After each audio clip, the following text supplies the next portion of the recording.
Bonjour à tous et bienvenue dans cette édition tout en images de votre JTM. À la une de ce journal, la grève générale se poursuit. Hier, la rencontre entre les leaders du mouvement et le délégué du gouvernement n'a rien donné. Après 2 heures d'échange, les représentants de l'intersyndicale et du collectif sont sortis très déçus. Ce matin, nous recevions sur notre plateau le porte-parole du comité de coordination des élus de Mayotte.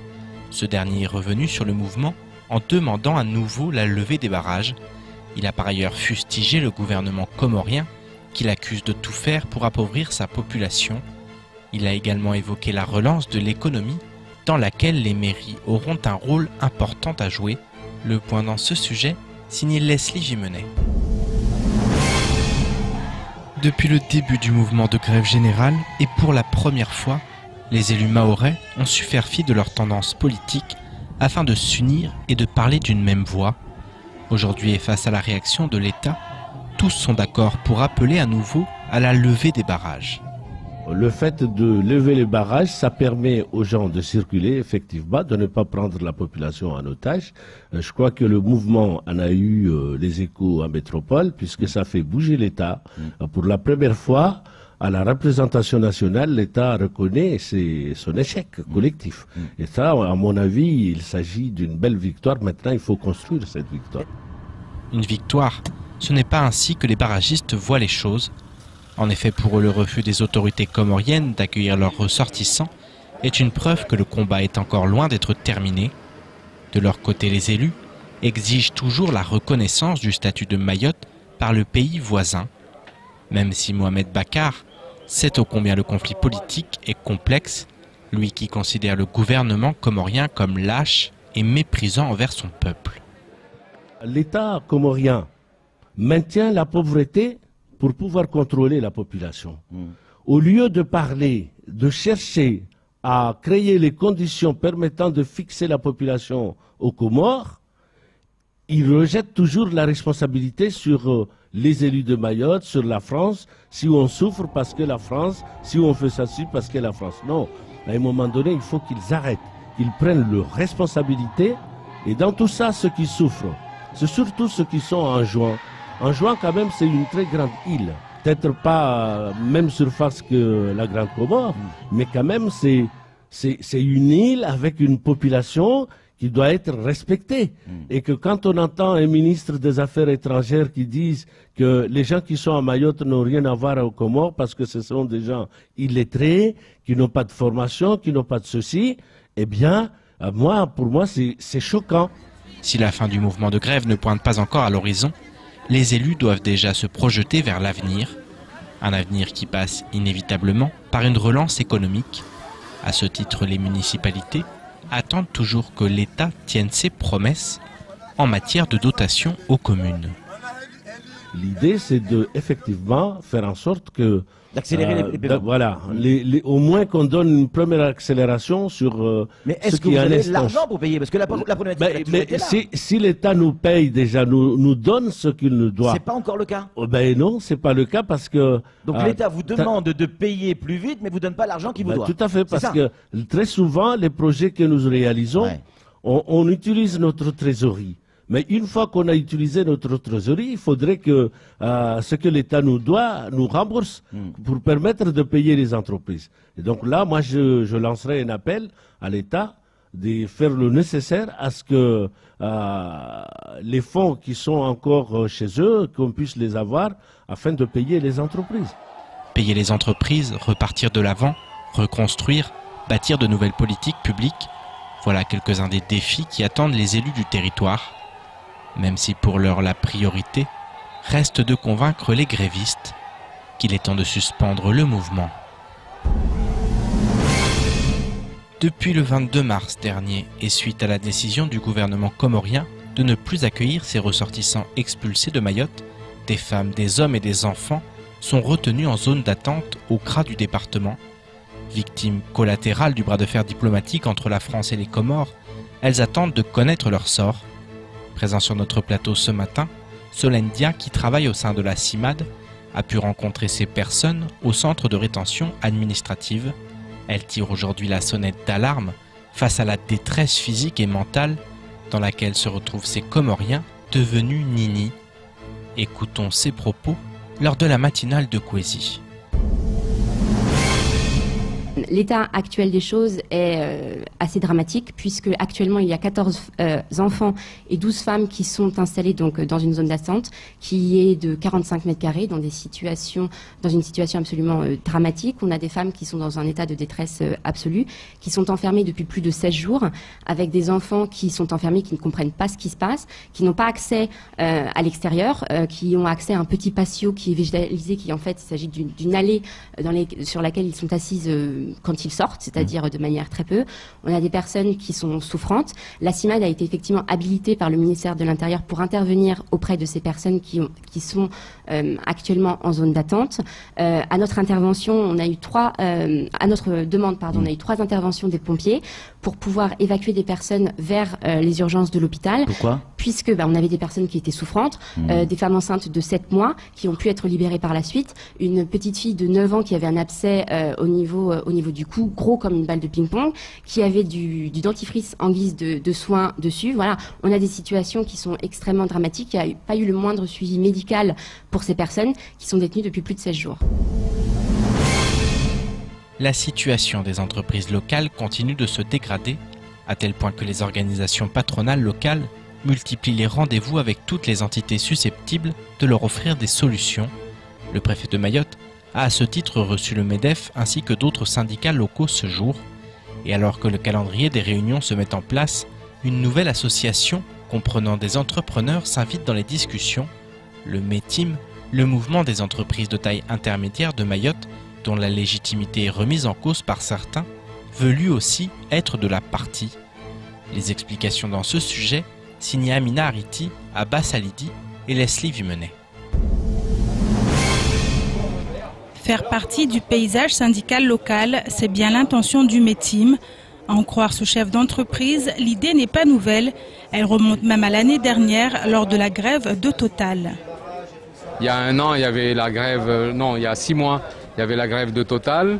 On avait essayé de monter un mouvement, mais on nous a dit qu'on représentait personne, on n'était pas connus. Donc là, comme il y a eu cette grève d'insécurité et de blocage partout, donc on a décidé de monter notre mouvement pour pouvoir être entendu par les autorités de Mayotte, pour faire avancer les choses, défendre nos intérêts, quoi.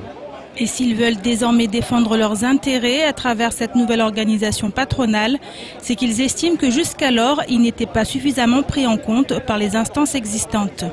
Aujourd'hui, on est là parce qu'on considère que les syndicats en place, qu'on considère à leur place d'ailleurs, mais ne nous représentent pas suffisamment. D'accord ? Donc on a décidé, nous les chefs d'entreprise, en tout cas certains chefs d'entreprise, de se fédérer et de enfin avoir une voix dans le débat en fait. Et c'est là tout l'enjeu pour le METIM, se faire entendre et se faire à force de propositions. Il faut dire que cela fait des années que Mayotte vit au rythme de grèves diverses et variées. Et si rien n'est fait pour mettre les entreprises à l'abri durablement, ces dernières ne feront qu'en subir les conséquences. Des crises, on en vit tous les ans. Tous les ans, on a à peu près 60 jours de grève. D'accord ? Ça, c'est tous les ans. À chaque grève, on perd beaucoup d'entreprises, on perd beaucoup de gens. Si on regarde le METIM, aujourd'hui, représente déjà, en très peu de temps, on représente 2000 emplois. D'accord ? Sur ces 2000 emplois, j'ai bien peur qu'il y ait peut-être 500 qui disparaissent déjà de cette crise-là, d'accord ? La situation est donc particulièrement critique et appelle des solutions d'envergure. C'est la raison pour laquelle tous les yeux sont désormais tournés vers les autorités, tant du côté de la représentation de l'État que du côté des instances locales. Reste à savoir si les réponses proposées seront source de satisfaction, car quelle que soit l'organisation syndicale à laquelle ils sont rattachés, les chefs d'entreprise du territoire sont à ce jour dans une réelle impasse. A noter que quelques heures avant de rencontrer le délégué du gouvernement, la présidente du MEDEF, référent de la plateforme patronale, a indirectement répondu au METIM. Carla Baltus écrit ainsi « Arrêtons de nous tirailler et concentrons nos énergies pour travailler pour notre cher département. Les élus et l'État sont prêts à nous aider pour relancer Mayotte. Ne gâchons pas notre chance. » Tout autre sujet maintenant. Depuis des jours, les barrages paralysent et coupent l'île en plusieurs secteurs. Et au sein de certains villages, les lois de la République n'ont plus foi. Des milices ont ainsi vu le jour dans le nord, le centre ou encore le sud. Des groupes d'individus ont fait le choix de se faire justice eux-mêmes, avec les dérives que cela comprend. En effet, si l'objectif était de lutter contre l'insécurité, aujourd'hui certains individus s'adonnent à de véritables ratonnades. Engagé depuis de nombreuses années auprès de la jeunesse, Gilles Martin a accepté de témoigner sur ce qu'il a vu se développer dans certains villages du centre. Un témoignage de plus qui montre que le contrôle de cette grève générale semble avoir été perdu. Écoutons ses propos au micro de Patrick Millon. Ah, il y a plus que de la violence, ça va de choses pas trop méchantes, quoique on va tourner et dès qu'on va voir un jeune qui a des cheveux un peu longs, on va le ramasser, on va le ligoter, on va lui couper les cheveux, comme le jeune que j'ai récupéré cette semaine, on va le forcer à faire des travaux forcés et on va le relâcher. Donc maintenant les jeunes, quels qu'ils soient, ils ont peur de sortir parce que ils ont ça d'épaisseur de cheveux, c'est pas bien, on les chope avec pas très gentiment et sur place on leur coupe les cheveux. Et après ça va à des choses beaucoup plus graves où on va pour des motifs anodins, on va les prendre, on va les ligoter, on va les frapper jusqu'à ce qu'ils disent c'est bon, il est mort, on a ce qu'on voulait. C'est ce qui s'est passé pour ce jeune le week-end dernier qui m'a raconté ce qui s'est passé qu'avant-hier soir, il a fallu que j'aille le récupérer en catastrophe parce qu'il fallait qu'il ait quitté le village avant 22h, sinon on ne répondait plus de lui, quoi. Je vous propose maintenant de faire un petit tour du reste de l'actualité locale de ce vendredi 6 avril. La DIECT, la Chambre de commerce ou encore la Caisse de sécurité sociale ont mis en place des mesures exceptionnelles pour limiter la casse dans le secteur économique. La Chambre de métier et de l'artisanat région Mayotte participe également à la cellule de crise mise en place dans le département afin d'apporter aux entreprises en difficulté des solutions visant à pérenniser leur fonctionnement et à éviter des licenciements. Les artisans peuvent se présenter à l'accueil de la chambre située au premier étage de l'hôtel consulaire aux heures d'ouverture afin d'établir un diagnostic de leur situation. Ils seront ensuite orientés vers la cellule de crise installée à la maison de l'entreprise qui leur proposera des mesures adaptées à leurs difficultés. Un accompagnement individualisé sera ensuite mis en place par le service de développement économique de la Chambre de métier et de l'artisanat. L'association Les Îles Vanille travaille depuis plusieurs années sur l'accroissement du nombre de croisiéristes et sur les retombées économiques qu'il engendre. En 2017, 43 000 passagers en escale ont ainsi été accueillis dans les îles de l'océan Indien. Dès le mois d'octobre 2018, la compagnie Silver Sea effectuera des rotations dans l'océan Indien avec son navire d'expédition, le Silver Discoverer. Conçu pour les personnes qui apprécient le frisson de la découverte dans des territoires aux paysages les plus somptueux, ce bateau de croisière se caractérise par un faible tirant d'eau, ce qui lui permet de naviguer au plus près des côtes. Par ailleurs, il embarque une flotte de 12 bateaux pneumatiques Zodiac, ainsi qu'un bateau à fond de verre. Avec son lagon et sa richesse marine, Mayotte pourrait ainsi devenir une escale de premier choix pour ce navire d'expédition de luxe. Le préfet a décidé de hausser le ton. Dans un communiqué, la préfecture explique que le barrage installé à la sortie du port de Longoni coupe l'île de tout réapprovisionnement qui occasionne depuis une semaine des ruptures importantes dans les magasins d'alimentation et la fermeture de certains. La préfecture ajoute que malgré le dialogue renoué avec l'ensemble des parties prenantes à ce conflit et l'appel unanime, tant de l'intersyndicale, du collectif, des élus, des organisations patronales que du Grand Cadi à la levée des barrages, appel resté sans effet ce jour, le préfet de Mayotte, délégué du gouvernement Dominique Saurin, a décidé de procéder, vu l'impérieuse nécessité de la situation, à la levée du barrage de Longoni par la gendarmerie nationale.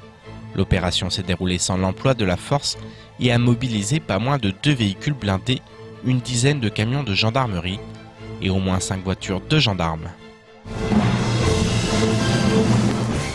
C'est ainsi que s'achève cette édition. Merci à vous de nous avoir suivis. Pour continuer à suivre l'actualité locale, rendez-vous sur notre site l'infoquesi.fr. Bonne soirée à tous et à lundi avec toute l'équipe de la matinale.